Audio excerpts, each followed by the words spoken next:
Hey guys, I'm here with the wonderful ADC Host Gaming, that is PandaCat here with me. Here to talk about Phase 2, Phase 1, and his long and storied Smite career as well. So starting with Phase 2, I gotta mention, you guys are looking really strong coming into Phase 2. And I know for some teams, you know, it's all about getting to Worlds. Are you one of those players that likes to have these victories in the regular season? I think it's important to win during the season. I don't think it necessarily means much. You could use last year as your best example of a team that doesn't necessarily perform lights out the entire season and still wins the championship. But I think for mental players, it is very, very, very important to at least win some games. Like, you could lose all your games and win the Worlds, and I'm sure it still have a negative impact on a lot of people just because it takes a lot to lose and just keep accepting that you're losing. Sure. Personally, I've never been somebody that's too hard on myself over a loss or too great over a win or anything. Like, I take wins and losses pretty equally. You kind of just got to learn from both and then just keep on moving forward. Worlds is the bigger picture for all of us. It doesn't really matter if you're first seed or eighth seed. Yep. Whoever the best team is there, they're going to win. So you got to prepare for that more than anything. Sure. I don't know if you've ever really been on a team that sort of had to make it through qualifiers. Maybe Enemy Season 2, were you on that team? Did you have to make it through qualifiers and do that the gauntlet going up to Worlds? No. Okay, so what happened was I was on Enemy and I ended up leaving Enemy. Oh, yeah, okay. William was on that team, right? Yeah. At the time, I didn't know the stature of what I was in or how big everything was. I was still just some young kid who was just following his lively routine of doing whatever I was doing in the year. And then summer, I had my own summers and stuff like that. So I actually ended up leaving that team without knowing what Worlds was, the money involved, the people involved, what it really was, and how big it was. So I ended up just leaving that team completely. I'd say the only team I've ever lost on a lot was Season 3 Enemy. After they picked me back up, we went through a little bit of a slouch. I think we were 8th seed at some point in time. We were losing all our games, and I mean, I've been on both ends of the sticks, winning a lot and losing a lot. So I'm definitely comfortable with both, and I'm familiar with both as well. So sure. Well, at least recently, it doesn't seem like that's been the case for you or your teams in the SPL at the very least. Yeah, and I don't know. It's kind of, I'm reminded of what Sam said. I know he sat down with Aggro recently and did a pretty long interview with them, a player spotlight, and he said something about, on SK, even though they were able to win Worlds, it's just really taxing mentally to have to think about your losses all the time. And do you think having I'm sure you're always critical of the mistakes you make. I don't want to insinuate that you're not, but getting the wins, is that a way to maybe sort of not feel as downtrodden on your own abilities, so to speak? For sure. I think hard-earned wins feel way better than given wins, where you're just I've had both this season and last season where some games I have 3,000 player damage, haven't touched the other guy, and I'm winning in 16 minutes. And some games are 60-minute back and forth, team fights, fire giant, objective play, map play, all that. I think both are important, and I think winning is obviously always going to be a good thing for somebody's mental health, just knowing that even though you made a bunch of mistakes, you still came out on top, and you can only improve from where you are now. But I think winning is always just going to be a good mental thing, as long as you don't let it get to your head. As long as you're not letting winning cloud your mistakes and things that you're doing in the games and out of the games. I think it's always going to be a healthy thing for a player. Sure. No, you didn't mention it being a long phase, but it has been a long phase anyway, so I'm going to mention it, right? And I asked earlier on, I had a lot of other players on here as guests, and I was asking them about how they thought they might deal with maybe burnout or the phase being so long. Now that we're coming up on the end here, I think there's only 4 weeks left, right? How have you guys been dealing with sort of the extra long phase and the extra set of round robins? Was that something that you guys were consciously, thinking about in terms of scheduling practices and things like that? For sure. I think in terms of burnouts, I don't think any of us are quite there where we just don't want to play the game. But I think, we haven't had the best weeks of practice coming up to these last couple games we've played, last couple sets, in terms of actual days scrimmed and whatnot, and hours scrimmed. We've had a lot of teams cancel. We've canceled a bunch of times. We've had just bad scrim sessions in general. So that'll definitely help you when you have to play 30 games or whatever we've played so far. It's it's definitely draining to play as much Smite as we're playing right now, but it kind of just has to be done. I do think we've kind of done the best thing I think any team has done with the entire like round robin and whatnot, where we've taken a lot of SPL games as opportunities to try things, as like funny as that may sound, or as I'm not like brushing off losses saying, oh, we lost because we tried something, but you kind of get a little bit more of a realistic environment where not everybody's just going, balls to the walls. Like, who cares about the game? People always, play a little bit more discipline. Sure. So it's definitely been an opportunity for us to, experiment with different things, different strategies, different picks, bans, whatnot, because it means more to every player in the game than a scrim, but it's not quite as important as like, oh shit, I lose, $100,000 if I mess up here. So right. Yeah, I mean, in terms of burnout, I don't think any of us are too burnt. I mean, Alec and I both stream pretty much every night. And yeah, I'm still looking forward to scrimming and trying things and whatnot. So I mean, I don't think I'm going to be burnt out anytime soon. Sure. Yeah. Speaking of burnout, like, I think you notice even as viewers if there are players that feel burnt out in the SPL. Because it inevitably shows up on game day, I think. Yeah. And I don't think we've actually seen that from any of the teams so far. And right now, I think the SPL is actually just getting better and better every week as we sort of get towards the playoffs and things like that, which is a really good sign for me. Because I had definitely had some maybe trepidations about, teams, especially because there was contraction. There are a bit more new faces on new squads. These long phases can maybe cause some breaking points on certain squads. So I was a little bit trepidatious, especially with this long phase. So I'm glad to hear that you guys dealt with it pretty well. Go ahead. Yeah.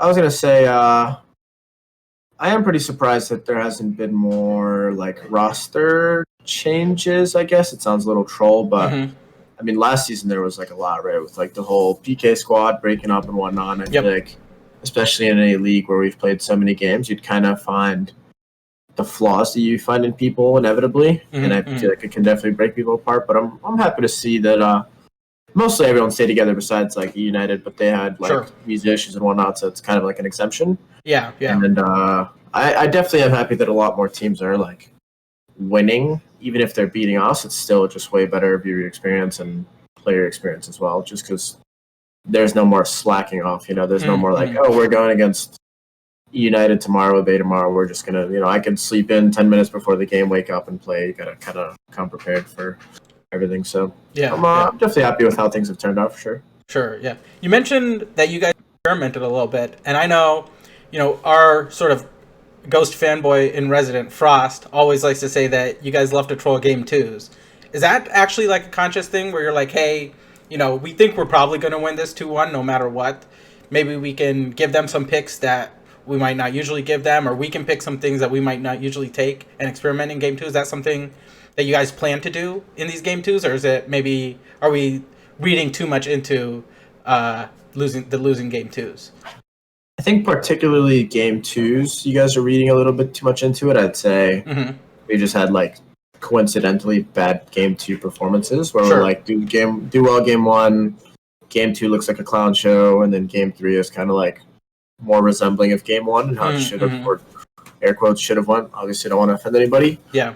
But I'd say, I'm not going to give anything away with like what we've experimented with or anything like that. But it's usually like, it's not as serious as like, oh, we're up in the series, so we can just give him all this stuff and then see what happens. It's more like, well, you've kind of been wanting to do something, wanted to try something. It kind of looks like it could work in this scenario, so you kind of just see what happens type of deal. It's not like we're up 1-0, so what's the worst that can happen? We can go to game 3 and then we'll beat him game 3. It's kind of like just like a coincidental thing, I'd say, for now. Sure. For now.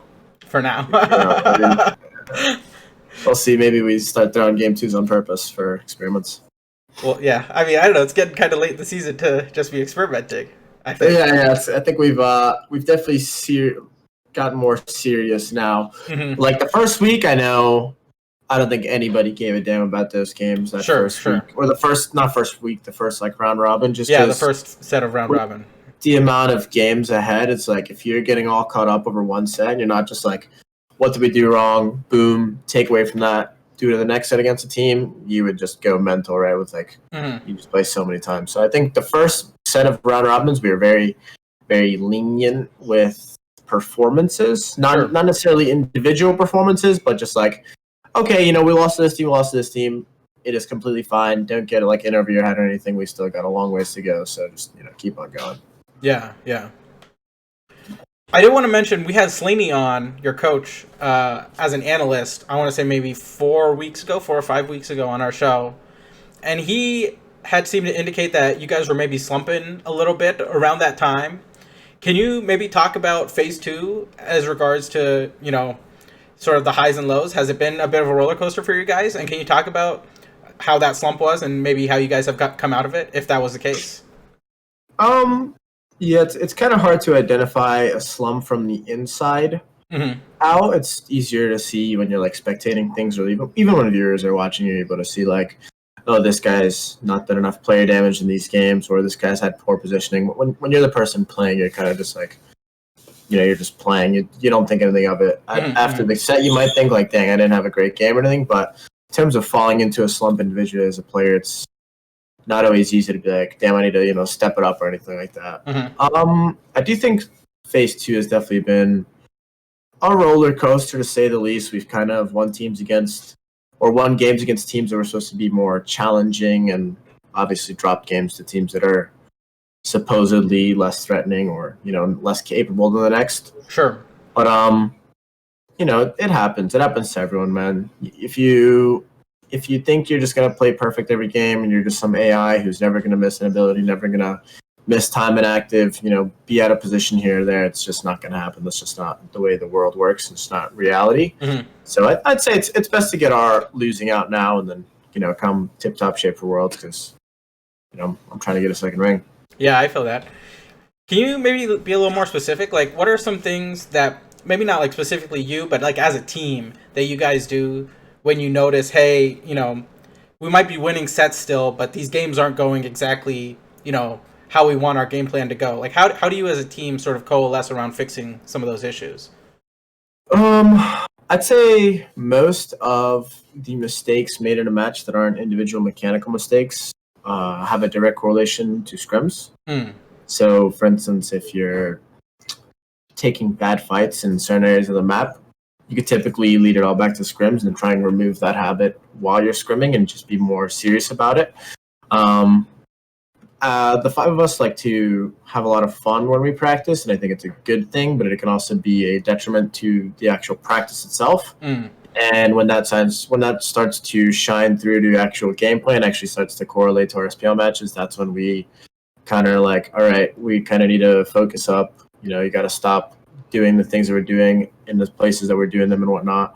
And you just kind of try to fix all the mistakes one step at a time. You can't fix everything all at once, but you could start by sort of piecing things together. All right, well, if we're doing this, then we should do maybe a little bit more of this or maybe a little bit less of this. And it seems like sometimes we're caught out in these positions and we shouldn't be there because yada yada yada. And you kind of like, you watch a game back, obviously it's like, oh, this is so bad, that was so bad, that was so bad. And then you try to just replicate that in scrims, those scenarios, try to put yourself in those shoes again, and then try to do the correct thing for the next time. So that's pretty much how we usually try to go over things. You never really like harp on anybody saying like, oh, why, how did you miss that? How did you miss this? At the end of the day, an individual mistake is based on the individual, especially if it's a mechanical mistake. But towards team play and whatnot, that's where we kind of hyper focus on things and try to alleviate those issues in like practice and whatnot. Yeah, and I'm sure for like individual or mechanical mistakes, like the individual player probably is like feeling much more bad about that personally than the team is. I'm sure everyone misses their skill shots every now and then. Like, you play so many hours, you're gonna miss skill shots. So like every players understand, but like obviously I think players maybe take that a little more to heart when they do that in games and things like that. So obviously you probably don't have to focus too much on those things. All right, moving on to phase 1, and you guys started off with a couple of big roster shifts, and I kind of want to ask, how was integrating Sam into this sort of already existing roster? I know he was friends with Final K in the past, but it is sort of just one new person in a team of 4 teammates that are sort of already existing. How was that dynamic early on? I'd say it was surprisingly easy. I wasn't very close with Sam, and I don't think Ben was either. It was mostly just Alec and Mike who had previous experiences with him, and Mike hung out with Sam every day in that Discord that they have, and they obviously became quite close just through playing ranked and whatnot, hanging out. Playing with Sam was not an issue right from the get go. You can kind of just tell that it was like a click. Like he just kind of gets it. He just understands the way you want to play things. Nothing had to be changed around playing with Sam as an individual player. He wasn't like very demanding or anything like that. So I think I was very pleasantly surprised with how great of a fit Sam was for us. Not only like play style wise and smite wise, just like human being wise. Because sure. At the end of the day, you have to enjoy the people that you're surrounded by, or else your team environment's going to go to shit, and you're just not going to have a good time. So, no, Sam is definitely a really, really cool dude. I'm like very, very extremely happy that we were able to pick him up this year, and he's played how he has, and we've just bonded how we have. So, definitely very grateful for Sam. Yeah, the other major change this year was Captain Twig moving to your old position, which is mid. Can you probably have a unique perspective on switching to the mid lane and things like that. Can you maybe give how your perspective has been on Twig? I think early on it was a bit shaky in mid, but right now he seems to be sort of rounding out into form. How do you think Twig has transitioned into this sort of new role? I don't think he's really played mid at all in a professional setting until this year.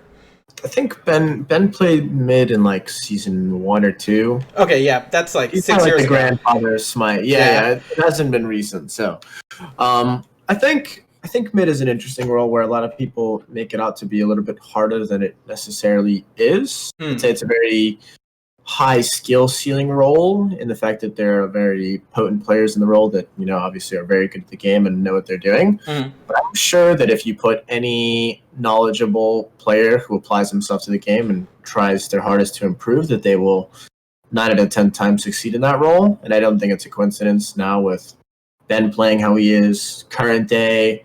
I'll use myself as an example. I consider myself probably one of, if not the best mid last season, and that was a roster swap. Yeah, I think the role it's very dependent on the 3v3 and your teammates in general. And I think we've been kind of blessed with having Mike and back to Sam this year, where they're just very, very easy to play with, very easy to get along with, and will kind of help you through all the issues that you have. And after that, you kind of, you can lead a horse to water, and then they will drink it on their own if they want to. And I think Ben is also a very determined player who I don't think he's going to stop playing Smite till he wins. Yeah. So you kind of reignite that flame inside of yourself when you're role swapping. You have a lot to prove, not only to yourself, to the people watching and whatnot. And it's an interesting process how quickly motivated you can be to like try to prove to the world that you are what you are and not what they think you are. In terms of how well Ben's done, I think early on it was quite patchy, but it's kind of like to be expected, right? When you're switching to a role. I mean, I had the same exact like new role, like shivers and whatnot, where you're just kind of like, you're still feeling things out, like maybe I shouldn't have been here and whatnot. But I think current day and age, I think Ben's probably top 2, top 3 mids in my mind, and I'm very pleasantly happy with how he's performed as well. And I think we have a very good chance at winning Worlds with him in mid. Sure. Did you maybe give him any tips or tricks since you had to switch to mid the year before? It's actually funny because that's kind of like more of a meme thing where I actually didn't end up giving, like I didn't have any like sessions with Panda where we sat down and discussed where to be where or what gods to play. It's kind of just like a thing that you establish as you play more and more. And I think like a lot of things come from experience because it's all feel based. So I can sit down with somebody and tell them what I would have done or how I would have played it. But at the end of the day, Ben would need to put himself in that exact scenario and react to it on his own, because you never know. Maybe I was the one playing it wrong and it was just working out for whatever reason. So no, there wasn't any like late night coaching session between me and Ben. But if he had ever had any questions, or if I was ever able to give my own insight on a situation, then I obviously threw my 2 cents in there and I was like, oh, like maybe we should try this or something, just because I can actually relate to the role more than I could in the past. But there was never like a, hey, Ben, you should be doing this because, blah, blah, blah. That was kind of just like he played the role for a month. He understood what he had to do. And then he just kind of fine-tuned different things until he kind of perfected the craft. So, yeah, I'm sure it probably helped that he had like almost 3 months between the end of Worlds and the start of Phase 1 to get comfortable with the role, even before getting into sort of like a pro setting with scrims and things like that. Yeah, I think we definitely were given a lot of time to get into the groove of things before pro play, myself included, because I did play mid, so I did have to get back into the groove of ADC. But I think we were all given plenty of time to kind of work out the kinks as a team, obviously with a new jungler and a new player, 2 new roster swaps, I guess, so to speak. So I think we had adequate amount of time to actually get ready and get into like at least a playing form. Not like peak performance, but able to play and actually able to compete. So Sure. Well, speaking about peak performance, you guys did end up winning the Phase 1 playoffs. I know we've been sort of lovingly calling it MSI as much as Cooper hates that. So I want to talk about the choosing dynamic. And, when I interviewed Aurora on our first episode of this show, he said that you guys might have been scared of Sanguine a little bit because you guys had been scrimming them a lot coming up to this Phase 1 playoffs. You, care to respond to that at all? He said we should have been scared of Sanguine? Yeah, he thought that you guys were scared of Sanguine. No.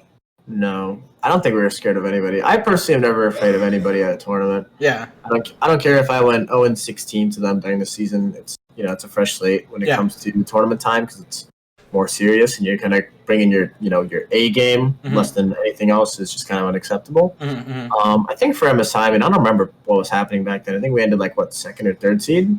I think it was. So I think it was third or fourth.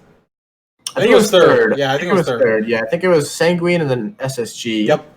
Right, and then it was us and Radiance, and then Sanguine chose Radiance and SSG chose us, or SSG got us. Yeah. No, I think if anything, Sanguine was afraid to pick us because they instantly picked Radiance. Sure, the second they got the choice, they're like, boom, give us Radiance, and then SSG got us. I don't think we were afraid of anybody though. Sure. I asked Rangi about it, and he said for like something like the Phase 1 playoffs, so, like getting the first seed to choose is an okay thing, but he really wouldn't want to see something like that in Worlds. Are you of a similar opinion, or do you think like if there's a similar sort of situation, that choosing dynamic could be used in Worlds similarly to how it was used in the Phase 1 playoffs? I don't know. It's an interesting question for sure because I'm a firm believer of no matter what seed you get, there's going to be a team destined to win that tournament, right? And there's usually a good correlation between like first seed or whatever gets a good bracket and yada yada yada. But there's been countless times where, if you're the best team at that tournament, doesn't matter what seed you come in, doesn't matter how many games you have to play, you're gonna end up winning that tournament no matter what, right? So in terms of what I want that dynamic to be like, oh hey, this team played way worse and we actually got to watch their games. Hey, we're gonna pick them so we can like bully them and just win quick. Yeah. But I want that to be at Worlds. I'm not sure. Is it a good thing? I'm also honestly not sure because I don't know how much it really means to actually end up winning the tournament. At the end of the day, like a lot of times what will happen is the teams that are third and fourth seeded who don't actually have bye rounds will actually get a warm-up round, whichever team first, and that momentum will actually carry them through to their next set, and it can often take the seeded or the higher seeded team that's already got a bye round by surprise. Yeah, right? And then you're kind of in this tricky situation where you're already warmed up, you already felt the crowd, whatever it is, wherever the hell you are. Obviously this year it's remote, so there's not going to be a crowd to feel. But you're already adapted to that environment. You're ready to go. Whereas the team that's they got a bye week, they've been watching, they're like, okay, yeah, we know what to do. Physically and mentally, it's a little bit of a different story. So I don't know. To be honest, I'm not sure. I think the choose and pick system, it's cool because it's rewarding. Like here, you worked your ass off, you got first seed, now you're going to be able to get yourself into a quote-unquote better matchup. Yeah. In terms of, does it actually matter for winning the tournament? I'm not quite sure it does. So. Yeah. If they keep it cool, if not, then I don't really care. Sure. Just remind me, when you guys did win in Season 4, right? Season 4? Yeah. Were you guys a top seed, or were you sort of in the middle of the bracket? No, we were first seed coming into the tournament. Okay. Because since then, I think that was one of the tournaments that was kind of indicative of us having a good bracket, which kind of led us to the finals. But sure. I don't think that's necessarily like a correlation between every single world. So yeah, and especially like the last 2 worlds, the team that ended up winning it was one of the lower seeded teams both times. So I think what you said makes a lot of sense. All right, finally, I think we're here at the portion where, you've had a long and storied career. We were talking earlier about how you were playing in Season 2 of the SPL, and even before that, I imagine, grinding ranked and things like that. So, there's a lot of time in this league that you've had, and I just wanted to know, what are some of the mentors, or are there any mentors that you've had in your journey in the league so far? Yeah, that's a good one, actually. I think I've talked about this sometimes here and there. It's not a question that comes up too often, but I think there's been a lot of people who've definitely kind of shaped me as a player to like be where I am today. I think the biggest one that always comes to mind is DJ Pernicus. He was I was on his team back when Legion of Carrots was a thing. That was before Enemy and whatnot. He kind of taught me a lot of what I know, and kind of less like mechanically, like, oh, you should be using this ability when, more like in a mental standpoint, from a mental game. He kind of helped me understand a lot of what I understand from Smite right now. And the rest of it comes with experience, right? Obviously, you play more against the best players, you'll become better and better and better. But DJ was definitely one of those guys who obviously wasn't afraid to kind of speak up if something was going on, and he kind of would always, him and I would talk after games and whatnot, after scrims or even during scrims, and just like he would really help me out and explain different things, and it kind of always stuck with me. So I think of the players that I've ever played with, if I had to choose one, it was probably DJ. He was definitely the biggest person to me, especially because I was fresh to the scene. I was new to the pro scene. I had no idea what I was getting into in terms of like playing against better players, scrimming and whatnot. So it was all extremely new to me, and he kind of helped ease that process for me. Him and Payne both, but I think more DJ. I feel like whatever DJ told me 4 or 5 years ago kind of resonated with me and helped me become the player I am today. Sure. I'd say he was my only mentor, because that's kind of like hands-on, like kind of like talk to me and whatnot. But I mean, I had a lot of people that I used to watch and look up to and whatnot, and try to study and figure out why they do the things they do and how they do them and whatnot. And some of those players still play today, and some of them are not playing anymore and whatnot. But there's definitely been a bunch of people. I can't say it's been like an easy ride for me, and I've just been flying solo this whole time, and I'm just that good or whatever. So yeah. Yeah, another thing I wanted to mention is like the ADC role seems to have a lot of what I would call like quote unquote like superstar players, so to speak. Like I like Zapman comes to mind, Barra comes to mind, Emilito comes to mind. Like these players almost have like a larger than life personality and ego, and I think you do to some extent as well. Do you feel like that sort of swagger is something that you need to have in the ADC role? Because we just see it a lot, I feel like, with some of those players. Yeah, I don't know what it is. I've always thought about that same exact thing, where I think our role is like super stacked for some reason. I don't know how it's come to be this way, but you've got like some of the old timers. Obviously, Zap and Bear have been around for like 6-7 seasons. You've got ML, who's a 2-time world champion, probably one of the most even the best ADC. Even some of the new guys like Netroid. I think Netroid has a lot of swagger as well. Yeah. Oh yeah. You get the newer players as well, for sure. Netroid obviously is just popping off nowadays. Sky J even didn't have the worst performances.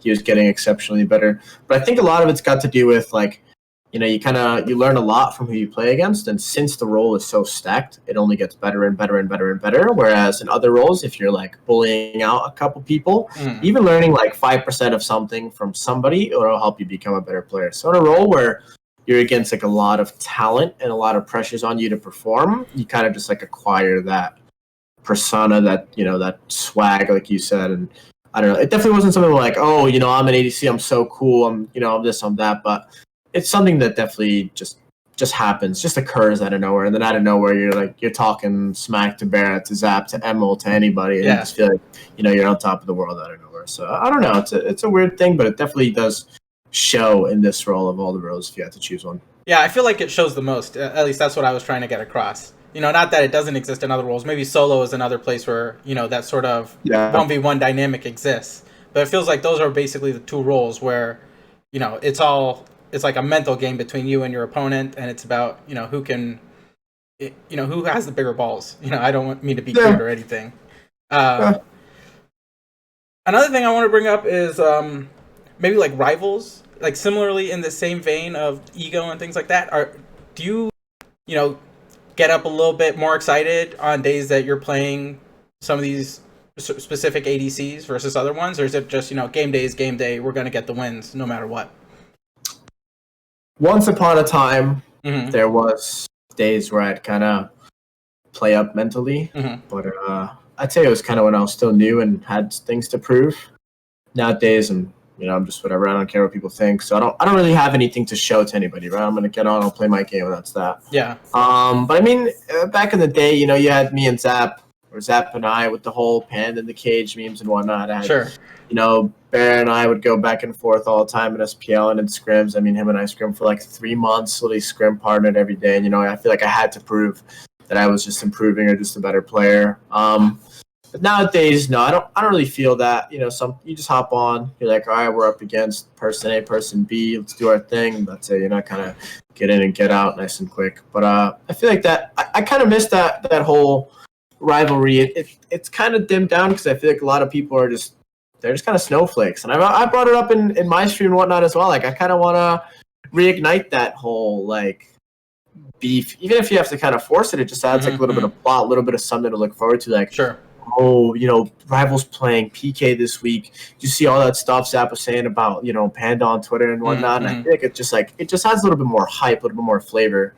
I miss it. I would go around saying, like, oh, you're trash. I'm going to shit on you tomorrow. I'm going to do this tomorrow. I'm going to do this tomorrow. But I don't know. I just don't. Everyone's so likable in the league that it's kind of hard to just force, like, beef, so to speak. Like, I'm not just going to, like, go ahead and ruin a friendship or everything just for, like, some Twitter clout or, for some impressions or anything. But I definitely do miss that whole, like, it's kind of like sports. When you watch, like, big people go head-to-head, you want to see who's coming out on top. Whereas nowadays, it's just like, oh, they're playing this team. That's that. Yeah. Zap had an interesting comment about that where he's like, it's kind of a lose if it's a good beef and it's a lose if it's a bad beef because someone's always going to take it the wrong way, and inevitably that opinion is going to be the one that's posted on Reddit. So, it's easy for the players to just sort of forget that, they can beef with each other, especially because I imagine since everyone has moved to Atlanta, I think the players have, as a friend group, have sort of gelled a little bit more, I think. For sure. I mean, I haven't been in Atlanta for a couple months now with all the COVID and whatnot going down and quarantining and whatnot, just having my streaming set up at home, so I just don't feel like I need to be there right now. Yeah. But I can tell you from last season, I mean, you get way closer when people are accessible, right? When of course. 20, 30 minutes away, it's way different than, a plane flight away or a continent away, whatever the case may be. Sure. So that is probably a big proponent of, like, this whole beef thing, that even if you didn't like people before, chances are if you see them in person, if you chill with them and you spend a day with them, spend some lunch, you're probably going to end up liking them anyways. Yep. So there's not going to be a world where you really hated somebody online and then you met him in person and now you just hate him even more, and now it's like this whole back and forth thing.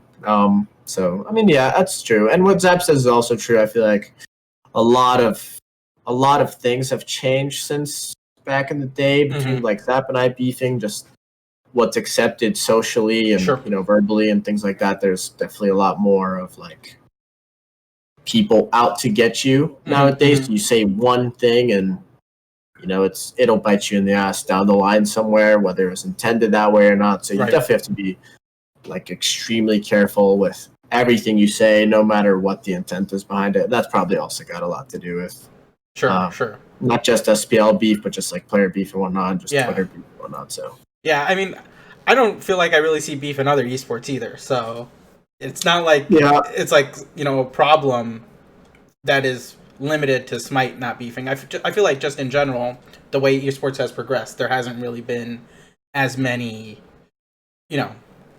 real sort of contested problems between players in leagues as we've seen in, like, traditional sports league at least.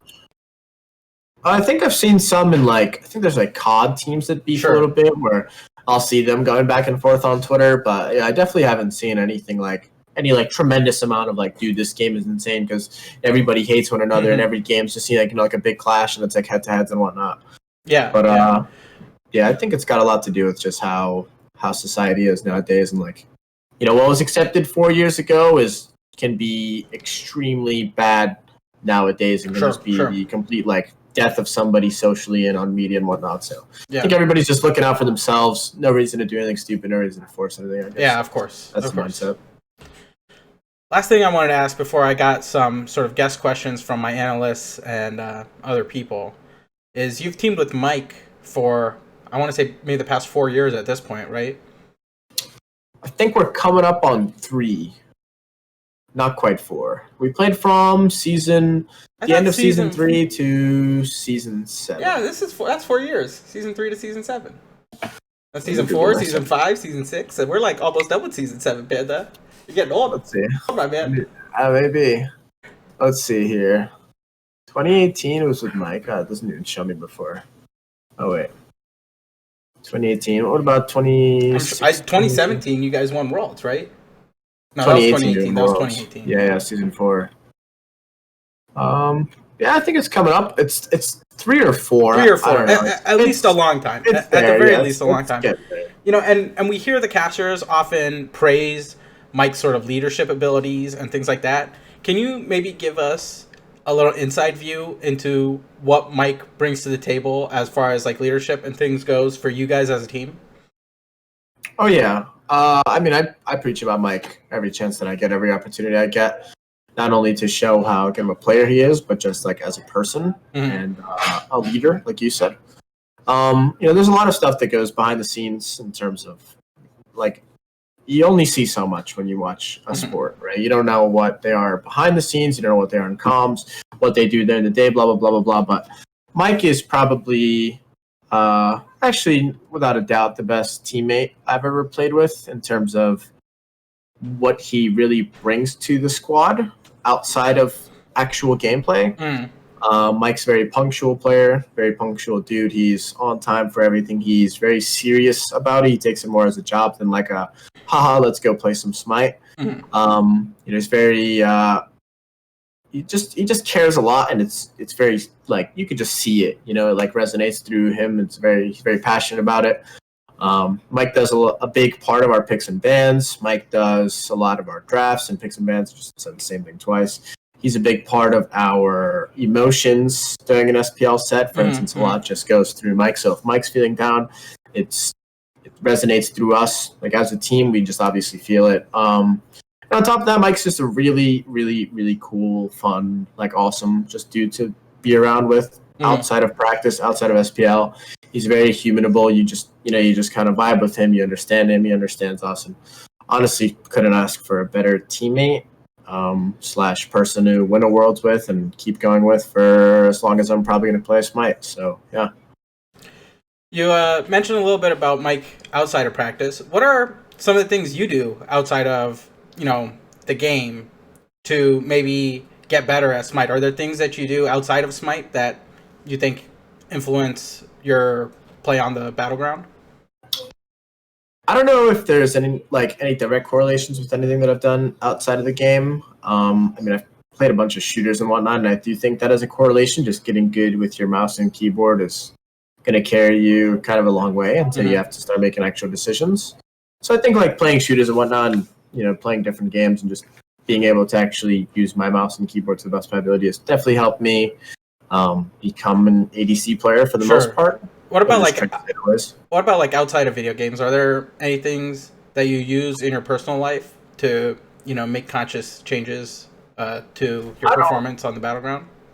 I don't think there's anything that I think about like consciously outside of Smite or even outside of video games. Like I don't think about going outside and getting a fresh breath for Smite. I do think there is correlations between it. For instance, last year I thought, and this year too, I'm kind of back on it. I think having a healthy and happy lifestyle outside of gaming will always make you a better gamer. Yeah. And you'll see that a lot of us on Rival or Outgo, sorry. We all go to the gym and whatnot. We all are very, keen about lifting and whatnot. I think it is very important, even if it's not directly related to Smite. It'll help you become a better player just because you'll feel better as a human being, just as a person, and it'll definitely translate to your gameplay. So I guess you could use that. Just trying to exercise, trying to do different things, trying to stay active, and better yourself as a person would probably be the only thing I could really chalk up to helping me be a better Smite player. Besides that, there isn't really anything I can think of. I don't have like a nightly routine that kind of helps me hit autos or anything. So yeah, I'd say that's pretty much it.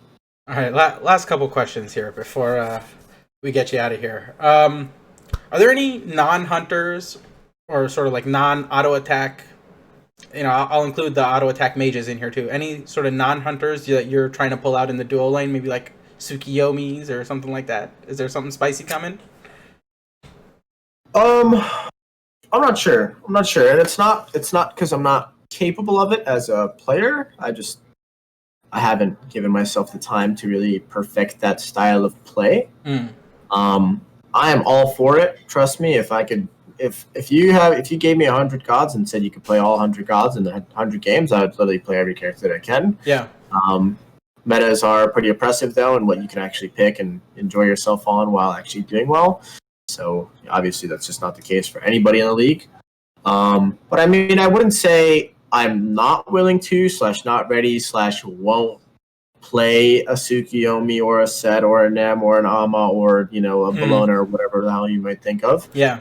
But if it'll happen realistically with just how the meta is shaped right now and like how I play and how I pick for my team and whatnot, that's a different story. But I'm ready for it as a player. Hey, if a meta comes, if last meta comes for back, the right last season's meta, yeah. I mean, I missed it, dude. If I was playing ADC last season with all these ADCs going like Thoth and Isis and whatnot, trust me, I would have been playing every assassin in the book, every warrior in the book, literally doing my best to counter them. But I was stuck in mid. Well, not stuck. I was very happy with that role. But meta, I kind of like skipped out on, which, I'm kind of upset about. Here I am. I'm just kind of waiting for that time again, maybe to get a little bit more diversity in the role, because right now it's not very fun or diverse. But, yeah. All right, last two questions here. How does it feel to get carried by Alec Fino K. Fazzo on a regular basis? And the other question here is, people have been requesting another Hunter guide. Is that coming out on the YouTube soon?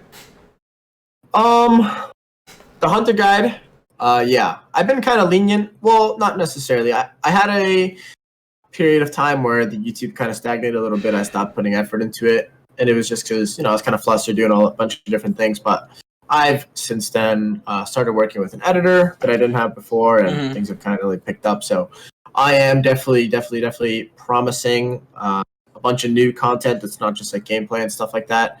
There will be guides, not only hunter guides, but how-to guides, how to do this, how to do that, ward guides, positioning guides, different things. I just got to kind of take some time, sit down, and figure out how I want to sequence them and whatnot. So sure. That will definitely be a thing. If not in the near future, then sometime maybe early into next year or late into this year.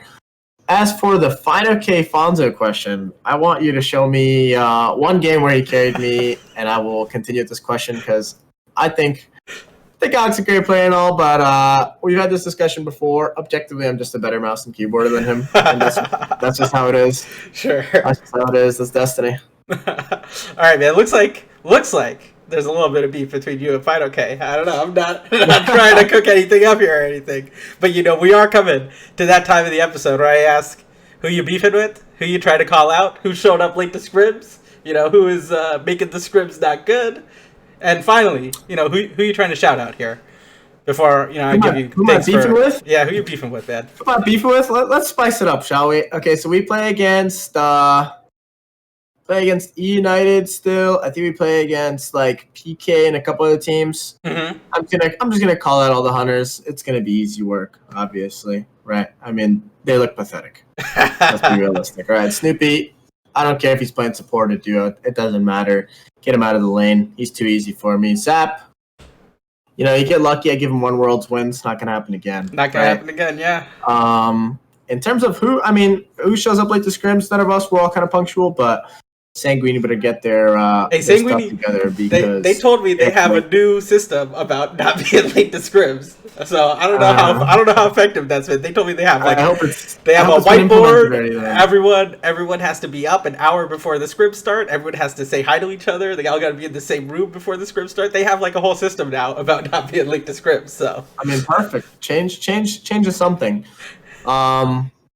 Yeah, I mean, any of the ADCs that wanna, come in the octagon, throw some shots. I'm for it. I said it before.